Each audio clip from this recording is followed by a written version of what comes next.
The Commandant's being very generous with my skill set here. How I got here, or how I ended up here, is those funding difficulties with the Americans knocked one of our panelists off, and I was supposed to be doing his job. And I'm the one who suggested the Jeune École, so now I'm paying for my sins by having to explain it. So I am a political studies, war studies kind of guy, not a historian. I shrink, Michael Hennessy, Hugues Canuel, Rich Gimlet, a strong contingent from the Naval War College. I am not a naval historian. I'm a big hand, small map kind of guy when it comes to these things. So please forgive me. And Rich and Hugues, who's actually written a paper on the Jeune École, you can keep me honest, as we go through this. So as the Commandant mentioned, the remarkable outcome of what is going on in the Black Sea, and others have referred to the Houthis in the Red Sea as well, is absolutely amazing in terms of what is clearly a weaker power, much more weak materially speaking, in terms of size, funding, equipment, any possible metric, and yet they are denying local waters. In the Ukrainian circumstances, they've managed to keep their strategic trade corridor open. They've forced the redeployment of the Russian fleet to further away from their own waters, and they've had an operational impact on the sustainment of the Russian army's operations in southern Ukraine through the attacks on the Kerch. And actually the elimination of a lot of amphibious vessels in the Russian fleet, which were supplying, which were bringing in supplies as well. And that's just remarkable. And so as we were standing up this panel, I thought, well, that calls to mind the Jeune École, a weaker power confronting a larger navy and using specific types of technology, drones, cruise missiles, special operations forces, in the case of Ukraine here, in terms of generating this outcome. Obviously, the Jeune École is popularly associated with the development of the torpedo, the appearance of the torpedo boat, and ultimately extending out into World War I, the development of submersibles and U-boats and so on and so forth. But when we look at where this idea comes from and why it was developed in that particular time, it's a much broader strategic concept than just the highlighting of a particular piece of technology or technological development in there. It points to a whole series of technological, geopolitical, economic, and social factors that are all in evolution during the 19th century and the beginning of the 20th century.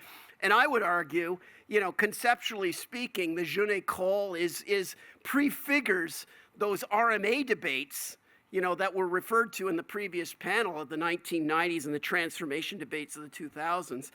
The Jeune École is very much in keeping with that nature of strategic reasoning. So I think the lesson here is we need to consider the Ukrainian experience within the larger context of the present and strategic and evolving future strategic environment. So I'm going to start off with, the 19th century here is clearly the golden age of maritime thought. It's when it begins to appear. Mahan and Corbett, of course, are some of the very early writers. There's a number of other ones as well. The Coulomb brothers in France, there's Aubé and Grivel, who are associated with the Jeune École.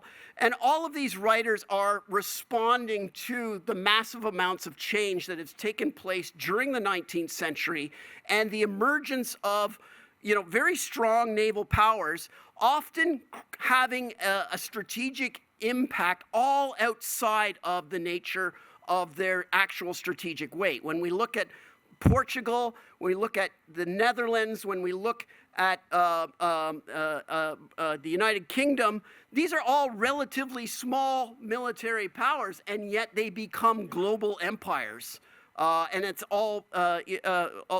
we're looking at, the role that sea power does in transforming these particular states. So we see it, technology in particular, evolving at an incredibly rapid rate. Maybe not as rapid as it's going right now, but still by the standards of the time. Dramatic changes in the nature of naval technology, from wooden ships to ironclad and ultimately whole steel ships. The movement from sail, very analog technology that required a tremendous amount of craft experience in order to exploit effectively, to steam, which was a much simpler type of navigational problem for navies and allowed them a good deal more flexibility in both going to and from A and B, as well as maneuvering once they got to B. The movement from smooth bore weaponry to rifle technology, the movement from, I don't know what the term is, I'm sorry, putting the thing in the end of the thing to the breech loading. Yeah, breech loading. So, amazing, and then entirely new capabilities that are coming about largely in the 20th century: electromagnetic communications, torpedoes that I've already referenced, aircraft and submarines, all introducing entirely new capabilities, and all of this is capturing the imagination of writers thinking about what is going on and how do we explain this. All of these things are the part and parcel of the evolution of industrialism, so the combination of science, finance, engineering, all of which leads to improvements in the naval capability, as well as the generation of an entirely new types of capability at sea.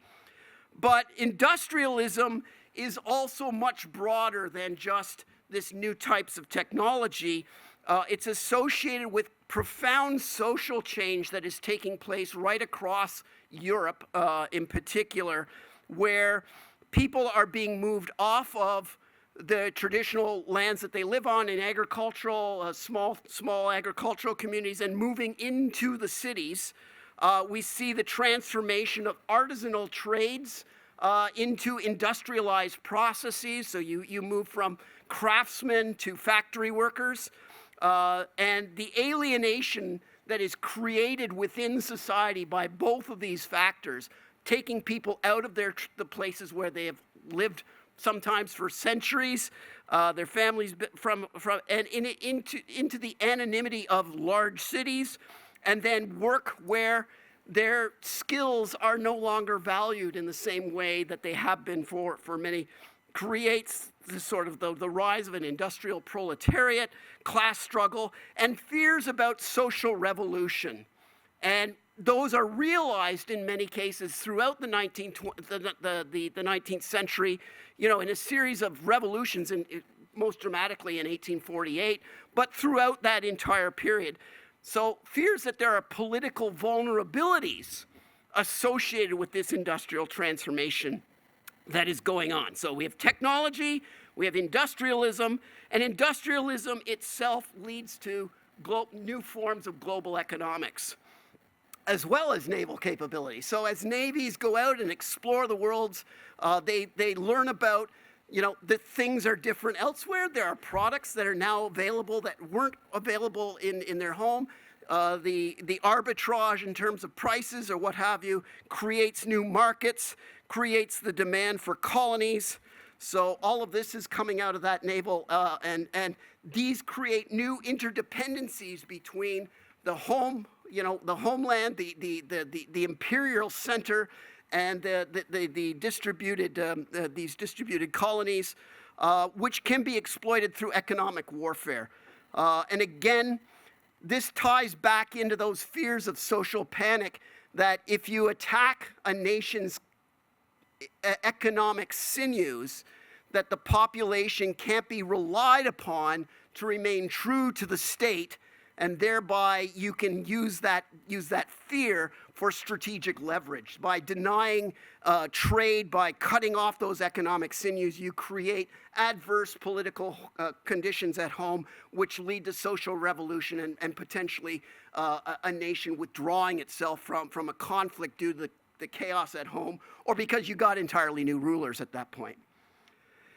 Responding to all of this is the dominant naval theory of the time, represented primarily by Mahan, a little bit by Corbett. The blue water theory here, the objective is command of the sea. It's all about concentrating power and fighting decisive battle. France reasonably looks at this theory and says, you know, we can't compete with the Royal Navy. We're a continental power as opposed to a maritime power. We have land borders that we have to worry about.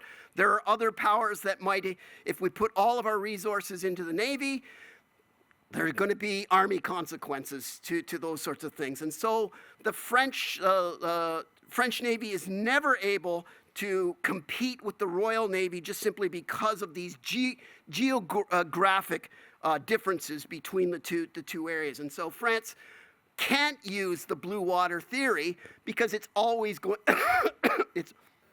it's always going to lose if it does that. The Jeune École is a response to this, and again, an effort to attack the economic sinews that give the United Kingdom its economic power, which in turn sustains and builds the large fleet that it has. And so it will use a guerre de course strategy, an economic warfare, cruiser warfare against the United Kingdom's merchant fleet, and exercise sea denial around the coasts of France. By using small torpedo boats, you can force the larger ships to go out. You can put these boats in more ports so that the fleet has to disperse, so they're easier to attack that way. And you can use the speed, the maneuverability, and the mass that a small boat allows you against the fewer numbers of large boats that France is deploying. There's a third approach here. The Germans come up with the risk fleet. I can go into that later. All three of these theories are focused on the big war, however, that there's going to be a major great power conflict. And there is, in the words of one, smug complacency about littoral operations, limited war, constabulary operations, and diplomacy at sea, all of which are really important jobs for navies. There's a technological determinism that's associated with this idea where the technology becomes the end in itself, and we've heard about that on the previous panel. Ultimately, the Jeune École is undermined by technology in terms of the appearance of new ship types like destroyers, which are specifically designed to screen the capital ships from these attacks from patrol boats, and the development of convoys. It's undermined also by the fact that the theory is oriented around the wrong enemy. It's not the Brits who are the enemy, it's the Germans. And you can cooperate with the Royal Navy rather than have to worry about fighting it. And the combination of those two navies is much more than what the Germans can put to sea. And of course, they're forced into a similar kind of guerre de course approach with U-boats.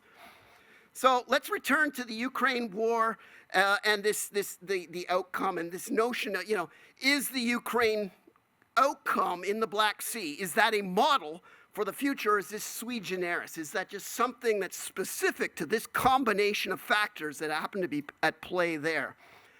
I would point out that as great a strategic outcome that is for Ukraine, they've only accomplished sea denial. They're not accomplishing command of the sea, even in their local waters. The Russians could contest that fairly. There's nothing that, aside from the missiles or what have you. It doesn't deal with constabulary roles at all. You can't maintain good order at sea with drones and cruise missiles and special forces. So this raises the larger question, the classic question of force de quoi s'agit-il? What's it all about? We see presently, to look at the strategic factors like I outlined earlier, a similar rapid technological evolution in terms of AI and quantum technologies, which is leading to a new form of data economy. We see the economics of social media leading to an attention economy. We see in politics both of these things creating populism and polarization. the exhaustion of old ideological ideas, and the rise of authoritarianism in face of social complexity. So what is the character of war in this environment? At the college, we use Hans Delbrück, famous German military philosopher, who basically argues that there are two strategies, one of annihilation and one of exhaustion. The annihilation effectively covers off the blue water theory that I mentioned. The exhaustion covers off the Jeune École. Both of them are still relevant approaches. I'm not saying they aren't, but they very much industrial in their orientation. Is there an information age strategy that isn't covered here? And what I would argue is a third strategy for information age, which is the strategy of disruption. Now, the Army in the room will be familiar with maneuver warfare and familiar that disruption is a primary outcome in maneuver warfare. It is about attacking the orientation in the OODA loop, observe, orient, decide, act. You attack orientation with the objective of creating psychological paralysis. Other way we can think about disruption is through disruptive technology. And here, technology seeks niche markets, simpler, cheaper, more convenient types of technology, which addresses itself to very small niche markets, evolves in response to market conditions, and ultimately moves to the mainstream where it displaces established players. So the rise of digital photography, for example, knocking Kodak off of its pedestal, the rise of different, like the disappearance of various types of giant technological actors over the past 20 or 30 years.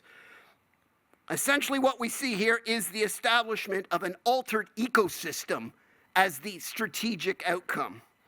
A neo-Jeune École then might be drawn seemingly to a corollary of how the historical predictions of how small navies compete, the Ukraine Navy, for example. But we should, I think, focus on how the strategic context is shifting. And I've suggested this strategy of disruption is one way of thinking about it. But ultimately, it all revolves around between the lessons, if you will, of history, what is durable over time, what remains the same, versus the lessons of materialism, which is mutable. Material is constantly changing, just like the character of war. But how those two forces play out, I think, is how that will resolve itself. I'm going to turn it over to people who know more about that than I do. Thanks.